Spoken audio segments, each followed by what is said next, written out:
guys, it's Bonnie. Today I'm here to film another quarterly wrap-up. If you don't know, I've decided to start doing my wrap-ups seasonally or quarterly, however you want to say it. Since I don't do regular wrap-ups, they're not really for me. I do reading vlogs instead. If you didn't see my last one, how this video is going to work is I'm going to show you every book that I've read for the months March, April, and May. And for each one, I'll give you my rating, and then at the end of the video, I will talk about my 2 least favorite and my 2 favorites. If you want some of my more in-depth thoughts about each book, you can check out either my weekly reading vlogs or my Goodreads page, which is always linked down below. So starting off with the books I read in March, I first read The Sky is Everywhere by Jandy Nelson, which I gave 4.5 stars. Restore Me by Tahara Mafi, which I gave 4 stars. Burial Rites by Hannah Kent, which I gave 4.5 stars. The Kiss of Deception by Mary E. Pearson, which I gave 4 stars. Shiver by Maggie Stiefvater, which I gave 4 stars. The Glass Castle by Jeanette Walls, which I gave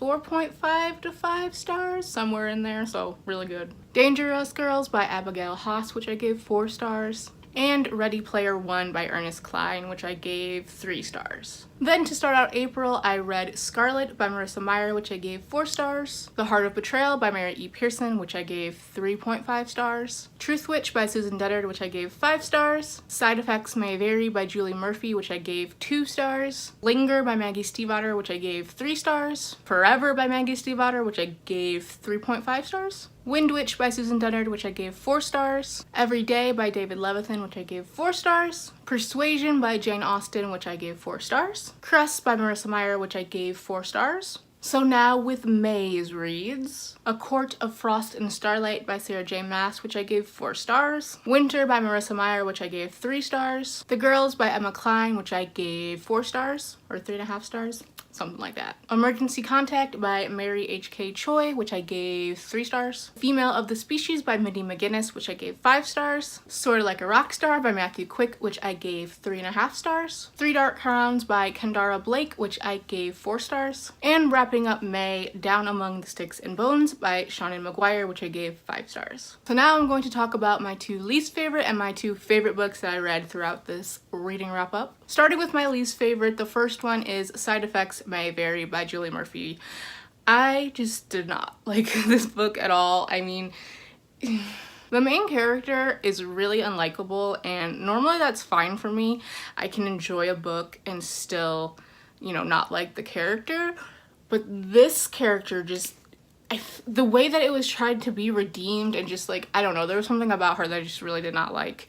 I thought the love interest was really bland, and he was the kind of guy that'd be like, oh, I'm not the kind of person to do this, but then he would go and do the thing. I really did not like how this book handled female characters. The main character really has no close female relationships, and just comments that she would make about other females just really rubbed me the wrong way. And yeah, this was a no for me. Now, as you may have noticed from my ratings, this spring was a really good reading period. I read a lot of books that I enjoyed or were just baseline okay, nothing that I really hated. So picking a second least favorite is a little hard because it could be a lot of different books for different reasons, but I think what I'm gonna go with is Winter by Marissa Meyer. The reason that I picked this for my least favorite is because this could have been a 4-star book, just like the rest of the series was for me, but it was so unnecessarily long that it just made me angry. There was so many times where we were supposed to feel suspenseful for the characters,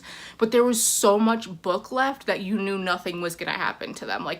If a book is 800 pages long, the main character is not going to die on page 400. I listened to it on audiobook, and there were times where I would literally just tune out because the information was so useless and unnecessary. And it's not even it's a character-driven book, because I love character-driven books.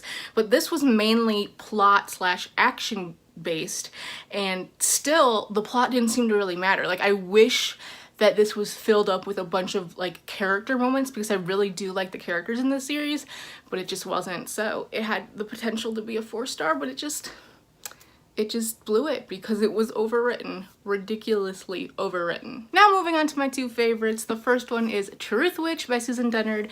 Oh my god, I love this book so much. I'm sure you've heard people say that Truth Witch, you know, when you hear about Truth Witch, you hear about the female friendship, and it's for a reason because the female friendship in this is so good. I love them so much. The characters, the world, the writing, it's all so great. I love the magic system. It was a little like confusing at times, but the characters made up for any like problems that I had with it. Safi and Azult have so much love for each other, and they're so incredible both together and separately, and the different storylines that this series is taking on is just so fascinating. I cannot wait to read more of it. If you don't know, Truth Witch follows a world where people have different kinds of powers, and Safi, one of our main characters, is a Truth Witch, which is extremely rare, and basically she can know when someone's telling the truth. And so obviously a lot of people would want to use her for her power, and so that's kind of where the book goes, and it just goes into so many different directions from there. And if you haven't read this series, I highly recommend it. And my second favorite was The Female of the Species by Mindy McGinnis. This was oh, it was so good. This one is a little hard to explain, but basically it starts off with this girl named Alex. And Alex's sister, I think it was like 3 years ago, was murdered, and her killer was never convicted. It's kind of one of those cases where everyone pretty much knows who did it, but the evidence wasn't sufficient enough to put him through the justice system, the justice system. And so she kind of takes out her own revenge, and ever since that moment, she's just felt this sort of violence inside of her, and it kind of makes her isolated from other people.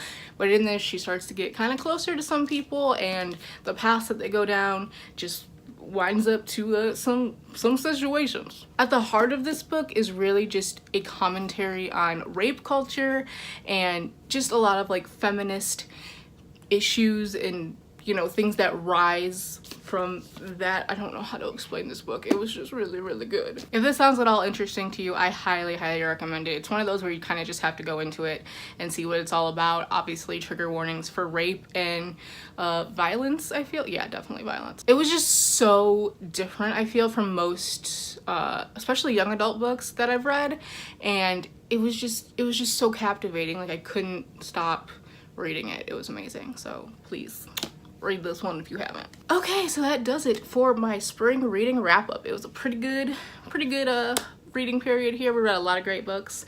Let me know what books you've read recently down below. I would love to know. And until then, I'll see you in my next video. Bye.